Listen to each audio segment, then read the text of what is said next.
할렐루야. 오늘 이 예배에 나오신 여러분들 진심으로 환영하고 축복합니다. 우리 옆에 분들하고 이렇게 인사하시죠. 당신이 세상을 바꿀 수 있습니다. 당신이 세상을 바꿀 수 있습니다. 믿어지지가 않습니까? 여러분이 세상을 바꿀 수 있습니다. 자, 오늘 우리 먼저 말씀 전하기 전에 러셀 블레이즈델이라고 하는 군목님의 영상을 잠깐 시청하고 말씀을 이어가겠습니다.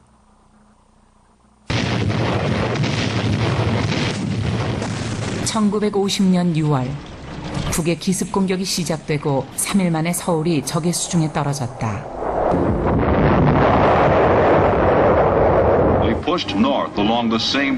1950년 9월 15일 인천 상륙작전에 성공한 연합군은 비로소 승기를 잡았다. 러셀 브레이즈델 중령이 고아들을 만난 건 그때였다. 몇 달째 도시 행정이 마비돼 고아들이 낙엽처럼 뒹굴 때였다. 그렇게 데리고 구해온 아이들이 2달 사이에 1000여 명을 헤아렸다. 몇 날 며칠을 굶었는지 처음에는 제대로 된 밥을 삼키지도 못했다.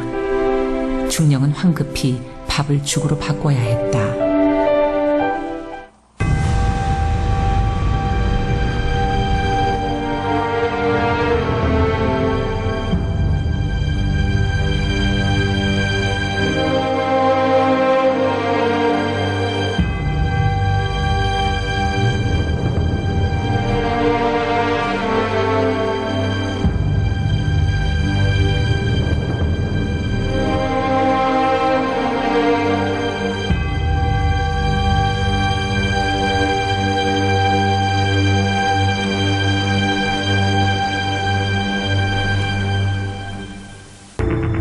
그런데 신이 응답한 것일까?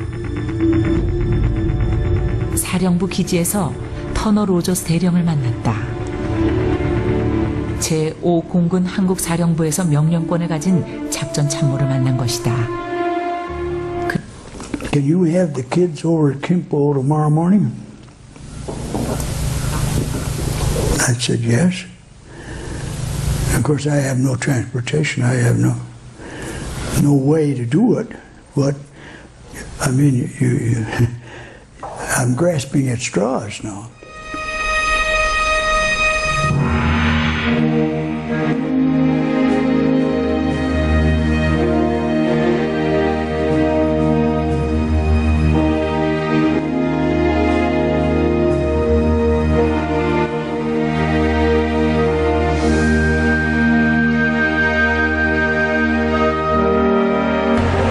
고비는 또 있었다. 8시에 김포공항에서 만나기로 했는데 우여곡절 끝에 인천 신흥초등학교에서 출발한 것이 9시였다. 그때 세 번째 기적이 일어났다.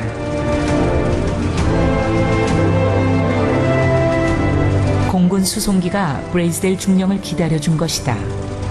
아무런 연락도 못 받은 채 2시간이 지났지만 그들 역시 고아들을 포기하지 않았다.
잘 보셨죠?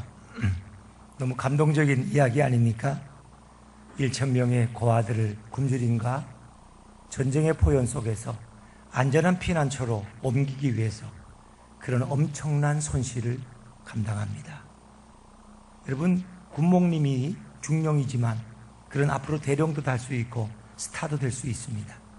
그러나 그 모든 걸 포기하고 자기가 당하는 모든 불이익을 감수하면서 1,000명의 고아들을 포기할 수 없었습니다. 만약 저와 여러분이 그 자리에 있었더라면 우리는 어떤 선택을 할 수 있었을까요?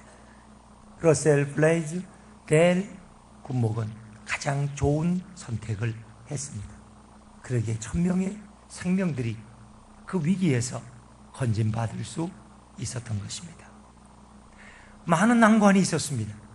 여러분 영상을 보셨지만 인천항에서 약속한 배가 나타나지 않았습니다. 어렵게 수송기 16대를 구해놨지만 트럭이 없었습니다. 10시간 만에 설득 끝에 12대의 트럭을 구했지만 모든 일정이 늦어져서 비행기를 탈 수 있을지 의문스러운 상황이었습니다. 근데 하나님께서 정말 기적을 보여주신 것입니다. 그는 끝까지 포기하지 않습니다. 그에게는 흔들리지 않는 확신이 있었기 때문입니다. 우리 믿는 자에게는 이런 확신이 필요하지 않겠습니까? 오늘 우리는 우리가 읽은 성경 속에서 한 작은 소녀의 흔들리지 않는 믿음을 발견할 수 있습니다.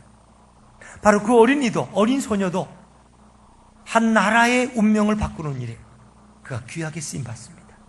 왜? 그에게는 흔들리지 않은 확신이 있었기 때문입니다. 이스라엘과 아람은 전쟁과 평화를 반복하고 있었습니다. 그런데 아람은 강대국이고 강력한 국방력을 가지고 있었습니다. 그 아람의 장군 나아만이라는 사람이 있습니다. 그는 아람에서 제2위인 자입니다. 두 번째로 높은 사람, 왕의 총애를 받는 사람이고 왕으로부터 신임을 받는 사람입니다.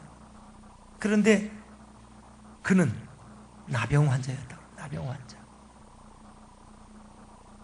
하나님께서 이 나아만을 통해서 이스라엘을 공격하게 하고 또 왕의 신임을 받게 했지만 그는 나병 환자였다는 걸 오늘 성경 1절이 암시해 주고 있습니다.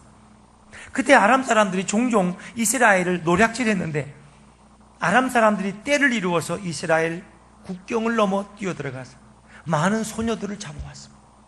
그 중에 한 소녀가 바로 이 나아만 장군의 집에 오게 되었습니다.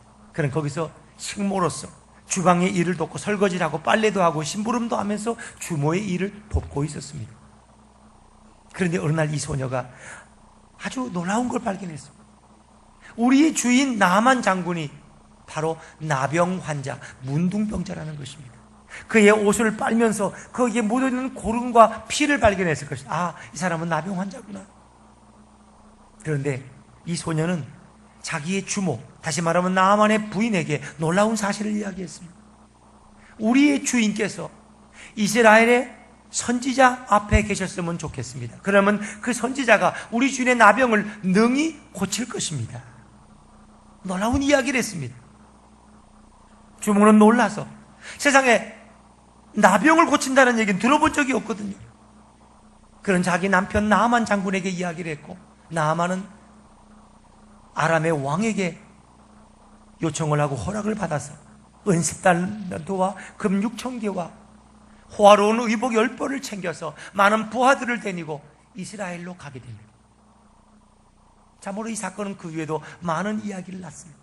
이스라엘 왕은 갑작스럽게 아람의 제2인자 국방장관의 방문을 받고 놀라 기절할 뻔했습니다.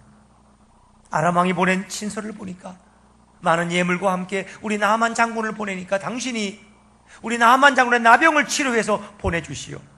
이스라엘 왕은 깜짝 놀랐어. 아니, 내가 무슨 사람을 죽이고 살리는 하나님이라 된단 말인가? 내가 어떻게 이 사람을 고칠 수 있단 말인가? 자기의 옷을 찢으며 비통해했습니다. 아마 아람이 이것을 빌미로 우리를 공격할 이유를 찾는 모양이구나. 그때 엘리사가 왕이 옷을 찢으며 괴로워한다는 얘기를 듣고 그 사람을 내게 보내십시오. 그래서 엘리사를 통해서 결국 여단각에 7번 몸을 담그고 어린 아이같이 피부가 고와져서 그가 돌아오게 되는데 그냥 돌아오는 게 아니죠. 하나님 앞에 영광을 올려드립니다. 내가 진정한 신은 이스라엘의 여호와 외에는 없는 줄로 내가 이제 확신했습니다. 내가 하나님 외에는 어떤 신에게도 내가 제사를 드리든가 번제물을 드리지 않겠습니다. 그런 이방인 장군의 입으로 여호와의 이름을 불렀습니다. 참 놀라운 일이었어요. 그러나 우리가 이 본문을 좀 더 자세히 다른 관점에서 보면 이런 질문을 가져볼 수 있습니다. 아니 어떻게 나하만의 부인도 그렇고 나하만도 그렇고 이스라엘에 잡혀온 어린 계집 여종의 말에 이렇게 흔들릴 수 있는가? 그 말을 어떻게 귀담아 들을 수 있는가? 만약에 여러분 우리 어린이집에 있는 아이들이 어느 날 아이 중에 하나가 제게 와서 목사님 어디 좀 가보셔야 되겠어요, 누가 오라 그러는데요 라고 말하면 제가 아마 바쁜 일 하다가 중단하고 가기가 쉽지 않을 거예요. 왜? 어린아이이기 때문에. 아니 이 아이가 왜 장난을 치나? 내게 왜 갑자기 이런 말 하지? 만약에 제게 말하는 사람이 우리 교회 장로님이나 권사님이나 집사님이라면 또 성도님이라면 제가 아마 그 말을 귀담아 들을 것입니다. 오늘 이 이야기를 전하는 사람이 누굽니까? 스피커가 어린 소녀입니다. 더구나 그는 포로 소녀입니다. 그는 근본도 알 수 없는 아이입니다. 이 아이가 거짓말을 하고 있는지도 모릅니다. 만약에 가서 고치지도 못하고 돌아오면 이 나하만 장군은 많은 사람에게 웃음거리가 될 수밖에 없습니다. 그리고 자기의 나병을 드러내는 부끄러운 꼴이 됩니다. 또한 이 소녀는 잡혀왔기 때문에 나하만에 대한 악감정을 가지고 있을 수 있어요. 위험한 함정으로 나하만 장군을 유인해서 그를 아마 죽이려는 이런 어떤 계획을, 음모를 꾸미고 있다고도 의심할 수 있지 않겠습니까? 그런데 나하만의 부인과 나하만은 이 어린 계집종의 포로 소녀의 말을 듣고 이스라엘을 향할 수 있었을까? 놀라운 일입니다. 하나님께서 나하만에게 그런 믿음을 주지 않으면, 그리고 이 소녀가 확신을 가지고 담대하게 이 사실을 선포하지 않았다면 그런 일은 불가능했을 거예요. 또 우리가 보면은 이 소녀가 좀 바보스러운 일을 하지 않나 이런 생각도 들어요. 오늘 성경에 보니까 아람 사람들이 떼를 이루어서 이스라엘 소녀들을 잡아왔다 그랬어요.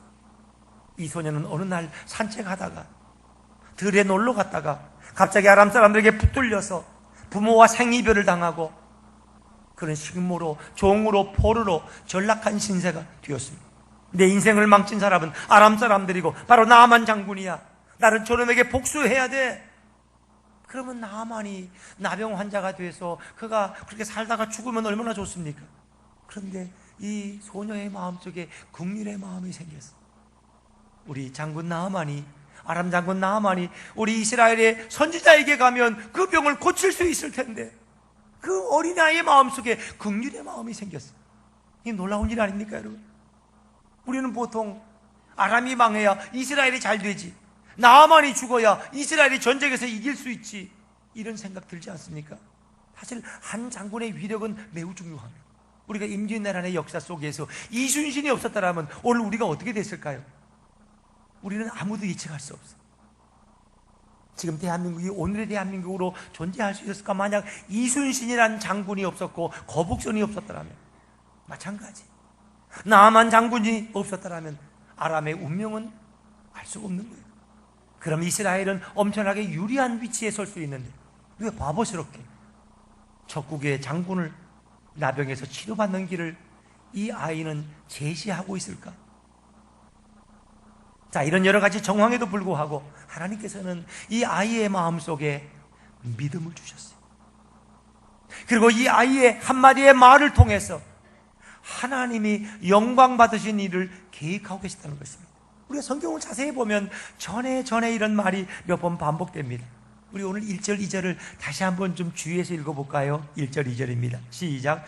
아람 왕의 군대 장관 나하만은 그의 주인 앞에서 크고 존귀한 자니 이는 여호와께서 전에 그에게 아람을 구원하게 하셨습니다. 전에 아람 사람이 떼를 지어 나가서 이스라엘 땅에서 어린 소녀 하나를 사로잡음에 그가 나하만의 아내에게 수종 들더니 아멘.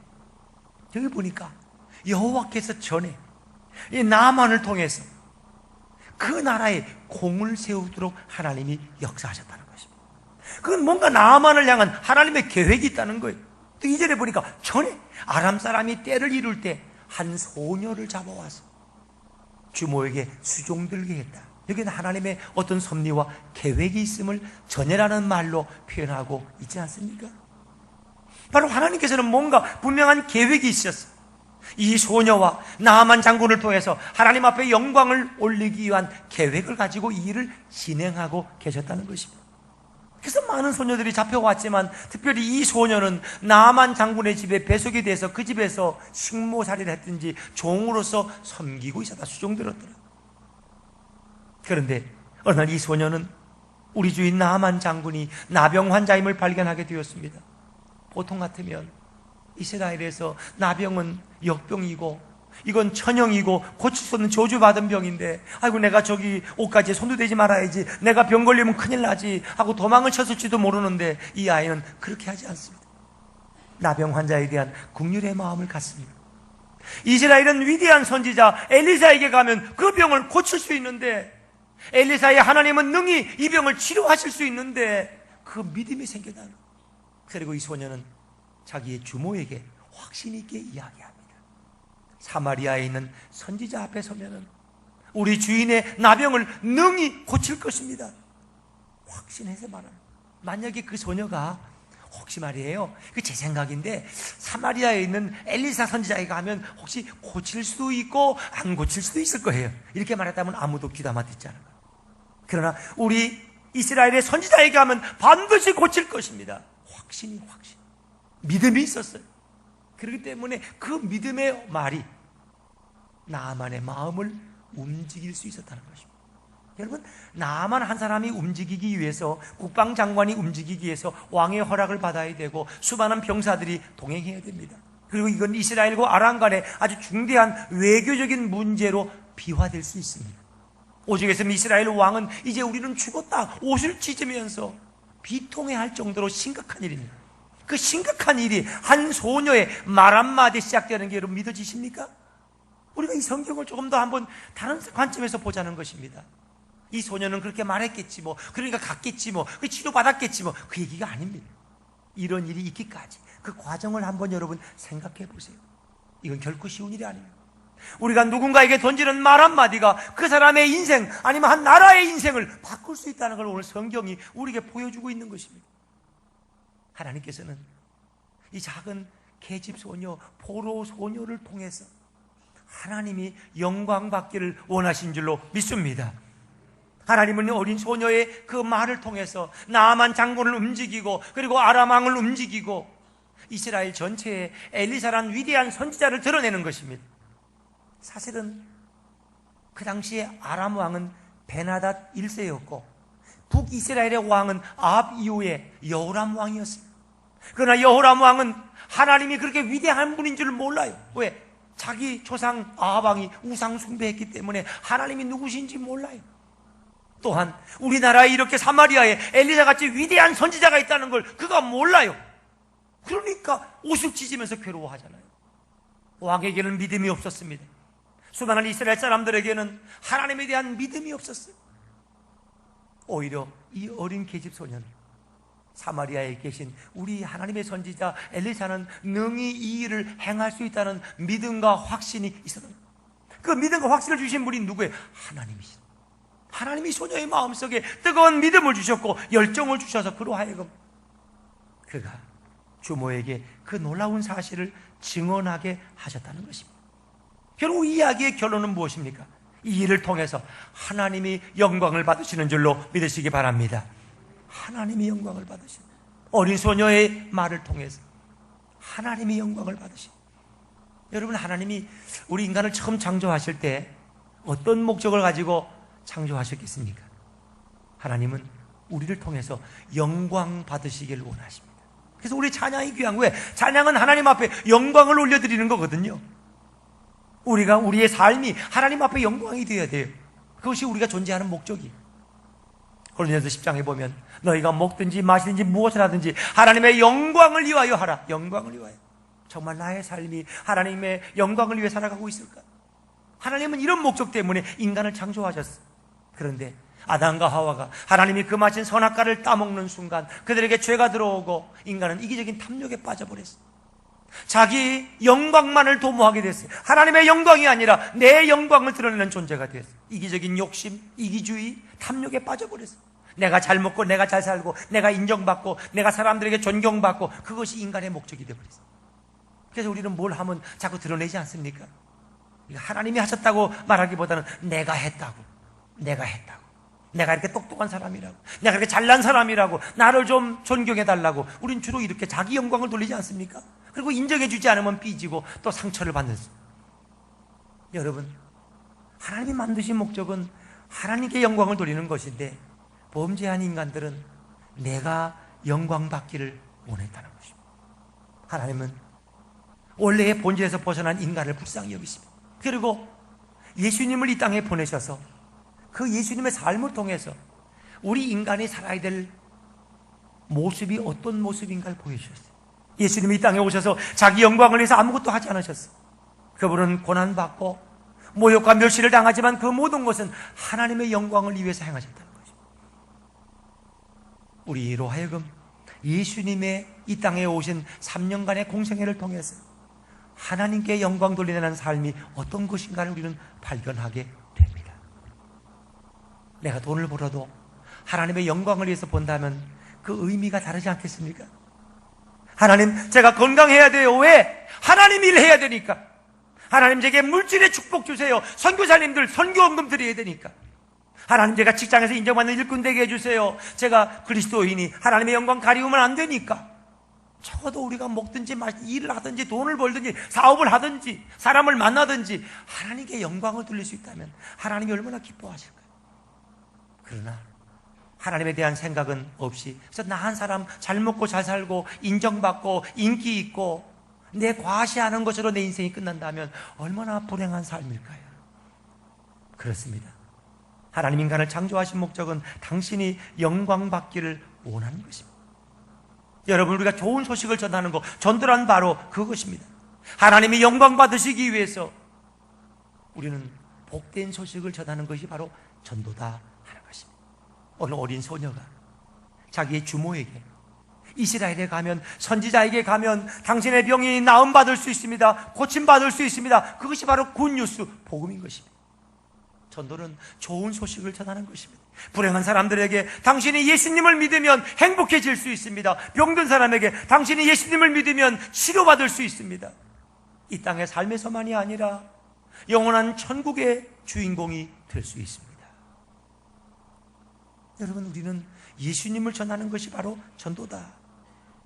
전도는 그저 성도를 불려서 교회가 부흥하기 위한 수단이 아니라 우리의 인생을 치료할 수 있는 분은 바로 예수 그리스도요 여호와 하나님임을 확신 있게 증언하는 것입니다. 전도란 우리가 누군가에게 할 수 있는 최고의 크고 위대한 일이요 존귀한 일이라고 말할 수 있습니다. 누군가에게 우리를 통해서 예수의 복음이 증거될 때 그의 인생이 바뀌어질 수 있는 것입니다. 전도는 가장 작은 자를 통해서 이루시는 하나님의 위대한 사역입니다. 바로 어린 소녀와 같은 이런 계집아이를 통해서 한 나라의 운명을 바꿀 수 있는 일이 바로 전도와 같은 것이다. 전도는 이것저것 말하는 것이 아닙니다. 오직 인생의 치유 대신 예수 그리스도를 증언하는 것이 바로 전도다. 그래서 많은 성도들이 전도하라 그러면 어떤 얘기 주로 합니까? 우리 교회는 좋은 교회입니다. 우리 교회는 점심이 참 맛있습니다. 한번 와보세요. 우리 교회 이부성가대가 특별히 찬양을 끝내주게 합니다. 우리 교회에 오면 1층에서 커피도 무료로 줍니다. 우리 교회 목사님은 또 미남입니다. 얼마나 착한 사람인지 모릅니다. 여러분, 이런저런 얘기 많이 해요. 뭐 그게 틀렸다는 건 아니에요. 근데 우리가 진짜 전해야 될 얘기는 뭐예요? 예수님이 당신의 인생을 바꿀 수 있습니다. 할렐루야. 예수님께 나오세요. 예수님이 당신의 불행을 행복으로 바꾸실 수 있습니다. 예수님을 만나러 오세요. 그 얘기를 해야 돼요. 그 얘기. 다른 얘기 아무리 해도 안 통해. 그 교회는 점심을 뷔페 수준으로 공짜로 준대. 그래가지고도 안 돼. 그거 안 통해. 왜? 저 나도 잘 먹어서. 예수님이, 예수 그리스도만이 당신의 인생을 변화시킬 수 있고 당신의 가정을 행복으로 이끌 수 있고 당신의 인생에 놀라운 구원을 선물할 수 있습니다. 그게 바로 전도다 하는 것입니다. 그래서 그리스도인들은 예수님에 대한 얘기를 해야 돼요. 예수님을 소개하는 사람이 바로 그리스도인입니다. 그러니까 뭐 다른 세상 얘기 다 해도 예수 얘기 한마디 안 했다면 그건 엉터리예요, 엉터리.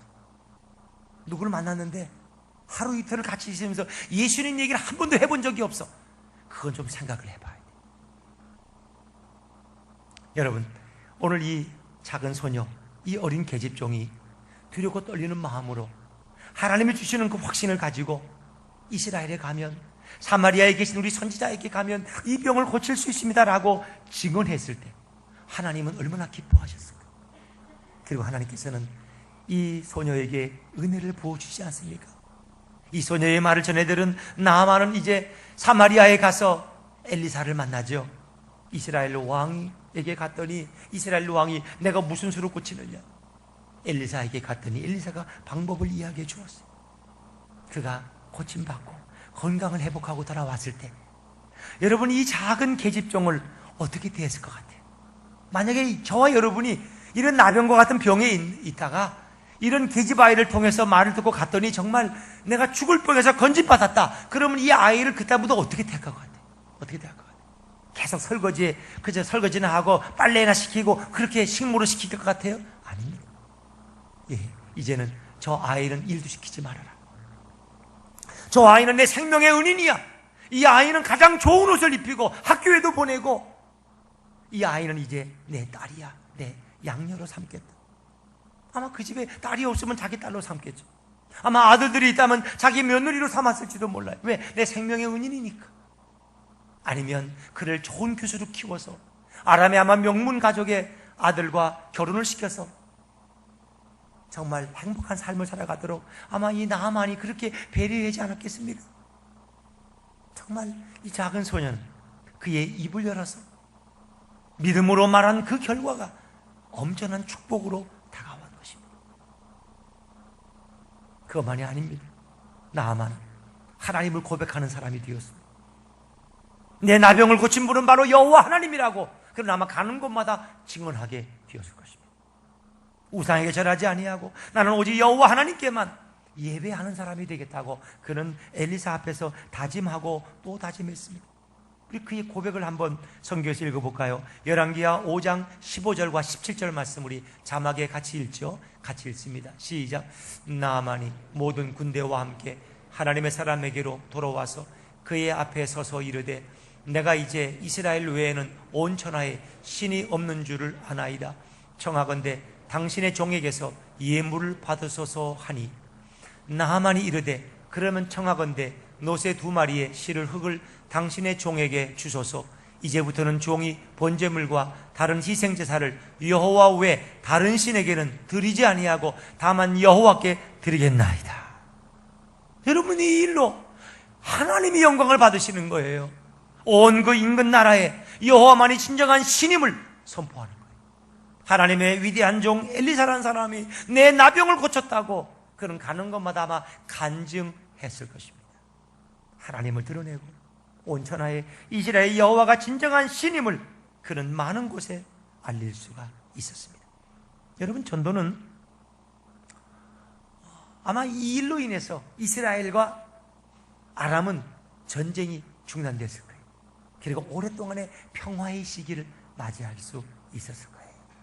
우호적인 나라가 되었고 서로 돕는 아마 나라가 되지 않았을까, 우린 그렇게 생각해 볼 수 있습니다. 여러분, 전도는 특별한 사람만이 할 수 있는 은사가 아닙니다. 주님의 부르심을 받은 모든 사람이 전도할 수 있는 특권을 가지고 있습니다. 비록 어린아이일지라도 계집아이일지라도 그가 예수님을 말할 수 있다면 그는 좋은 전도자가의 사명을 감당한다고 할 수 있습니다. 정말 이 소녀의 한마디의 말은 수많은 변화를 가져오지 않았습니까? 나아만의 마음을 움직였고 왕의 허락을 받게 했고, 그리고 엘리사 앞에 가서 그는 자기의 병 고침 받기를 요청하게 했잖아요. 나아만은 그 천형인 나병에서 자유함을 얻을 수 있었습니다. 이스라엘 땅에 하나님의 선지자가 있음을 알게 했습니다.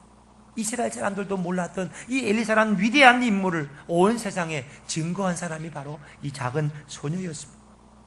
이방인 나아만의 입에서 여호와라는 이름이 불려지게 했습니다. 그리고 이제 진정한 신은 여호와 하나님밖에 없다고 그는 온 천하에 공개하는 사람이 되었습니다. 사랑하는 여러분, 아마도 이 나아만이 작은 소녀의 말을 신뢰하지 않고 믿지 아니했더라면 결국 그는 나병을 치료받을 수 없었을 것입니다. 그런데 하나님께서 이 작은 소녀의 마음에 믿음을 주신 것처럼 나아만의 마음에도 감동을 주셨어. 그런 자기가 체험한 것을 자신 있게 이야기할 수 있었습니다. 여러분, 요즘 이 전도사란 말을 가끔 이렇게 신문이나 TV에서도 볼 수 있어요. 그 전도사란 말은 뭐 저희 교회 장전도사님 뭐 이런 의미가 아니에요. 요즘 뭐 누가 음식 전도사로 인기를 받고 있습니다. 누가 여행 전도사로, 누구는 상품 전도사로. 그러니까 뭐예요? 자기가 체험한 여행의 체험을 가지고 많은 사람에게 여행지를 추천하는 사람을 여행 전도사라고 그래요. 자기가 먹어본 어떤 맛집의 그 맛을 사람들에게 전하는 사람을 맛집 전도사라고, 맛집 전도사. 근데 그 여행 상품을 소개하든가 어떤 음식을 소개하는 전도사들 보면은 자신만만합니다. 내가 자신 있게 내가 먹어봤다고, 정말 이렇게 맛있는 건 처음 봤다고, 한번 가보라고 이렇게 권하지 않습니까? 그런데 왜 우리는 자신이 없습니까? 우리는 왜 전도하라면 왜 자신이 없습니까? 우리가 전해야 될 예수님에 대한 체험이 없기 때문입니다. 내가 예수님을 만난 경험, 그리고 예수님을 통해서 내 인생에 놀라운 변화를 겪은 경험이 부족하기 때문에, 확신이 없기 때문에 우리 전도하는 일을 주저하게 된다는 것입니다. 그러나 이 어린 계집종 작은 소녀는 확신 있게 담대하게 엘리사를 소개할 수 있었던 것입니다. 사도행전 3장에 보면 베드로와 요한이 성전 미문에 앉아있던 안진뱅이를 치료했습니다. 그것이 소문이 나서 많은 사람이 와서 확인하고 베드로와 요한의 말을 듣기를 원했습니다. 그는 예루살렘 성전 앞에서 전도하다가 대제사장에게 체포되고 붙들려 갑니다. 심판을 받습니다. 그들은 말합니다. 매를 때리고 그들을 놓아주는 대신 다시는 예수의 이름을 입에 담지 말아라. 조건이 하나밖에 없어요. 다른 말은 다 해도 좋은데 예수의 이름만은 말하지 말아라. 예수란 예자도 꺼내지 말아라. 이게 대제사장의 요구입니다. 여러분, 이해가 되십니까? 여러분은 예수란 말을 몇 번이나 사용하고 있습니까? 그런데 대제사장은 베드로와 요한에게 절대 예수란 말 하지 마, 큰일 난다는 거예요. 자, 우리 사도행전 5장 40절 말씀 한번 볼까요? 사도행전 5장 40절 시작. 그들이 옳게 여겨 사도들을 불러들여 채찍질하며 예수의 이름으로 말하는 것을 금하고 놓으니, 우리가 믿는 예수란 말 하지 마. 여러분들이 예배 끝나고 여러분이 휴게실에서 아니면 카페에서 차를 한잔 마시며 대화할 때 정말 내 입에서 예수란 말이 한 번이나 두 번이나 나온다고 여러분 생각하십니까? 거의 안 나올 거예요. 아니, 갯날이 언제래? 우리 여신도 언제 원래 하지? 언제 우리 야유회 가기로 했지? 뭐 이런 얘기는 하셔도 예수란 말이 나올 이유가 없어요. 아니, 불신자를 만나도 예수란 말을 하기는 쉽지 않을 것이고, 오늘 초대교회도 마찬가지. 예수의 이름으로 말하지 말아라. 다른 말은 다 해도 좋은데 예수의 예자도 꺼내지 말아라. 사도행전 5장 42절 말씀 같이 읽죠. 시작. 그들이 날마다 성전에 있든지 집에 있든지 예수는 그리스도라고 가르치기와 전도하기를 그치지 아니하니라. 초대교회 교인들은 집에 있든지 어디 있든지 예수의 얘기를 했어요. 예수님. 당신의 인생은 예수님을 만나야 변화됩니다. 당신의 불행은 예수님을 만나야 회복됩니다. 당신의 질병은 예수님을 만나야지 치료받을 수 있습니다. 당신의 영혼은 예수님을 만나야지 죄가 용서받고 천국 백성이 되어서 영원한 천국의 기업을 누릴 수가 있습니다. 예수 얘기를 해야 돼요. 예수님이 아니면 우리 인생에 아무런 변화가 없어요.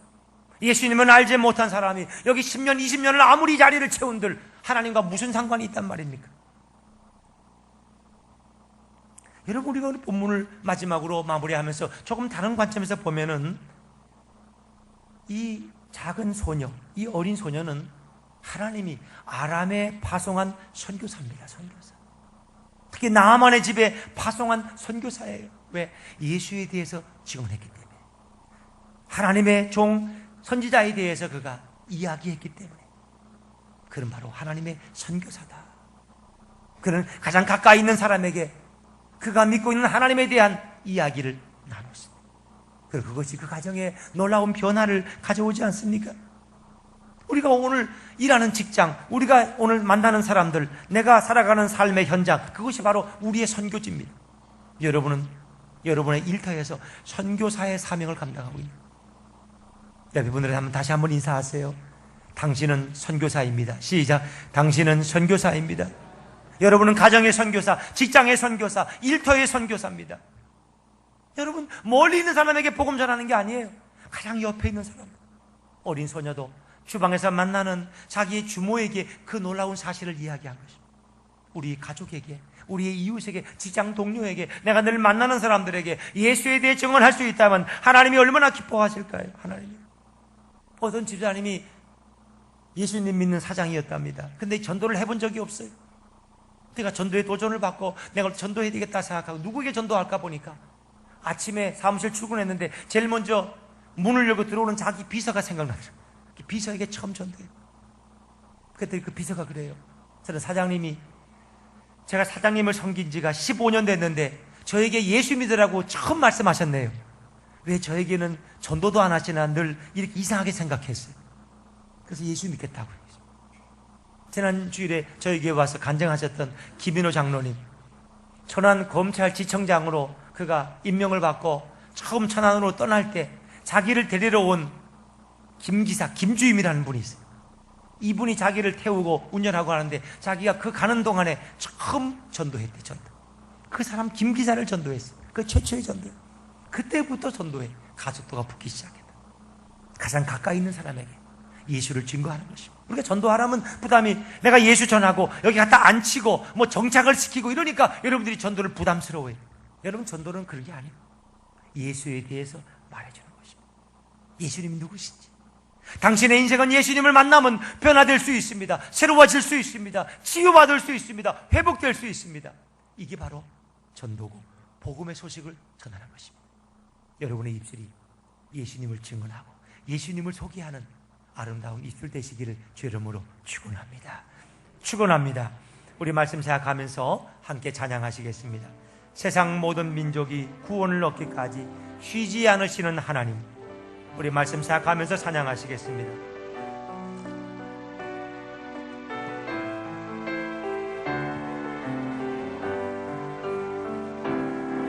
세상 모든 민족이 구원을 얻기까지 쉬지 않으시는 하나님, 주의 심장 가지고 우리 이제 일어나 주 따르게 하소서. 세상 모든 육체가 주의 영광 보도록 우릴 부르시는 하나님, 주의 손과 발 되어 세상을 치유하며 주 섬기게 하소서. 우리 바다 덮음같이 여호와의 영광을 인정하는 것이 온 세상 가득하리라. 우리 바다 덮음같이, 우리 바다 덮음같이, 우리 바다 덮음같이 오리라. 그날에 주의 영광 가득한 세상, 우리는 듣게 되리. 온 세상 가득한 승리의 함성.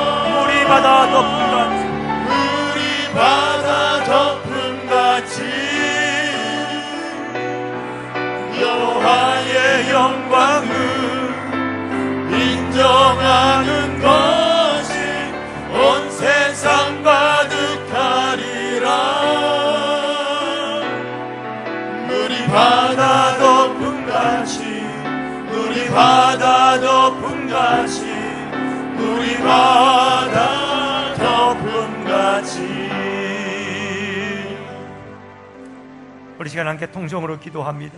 하나님, 물이 바다 덮음같이 이제 주의 복음의 말씀이 온 세상을 돕는 그날까지 우리가 전도를 쉬지 않게 하여 주시옵소서.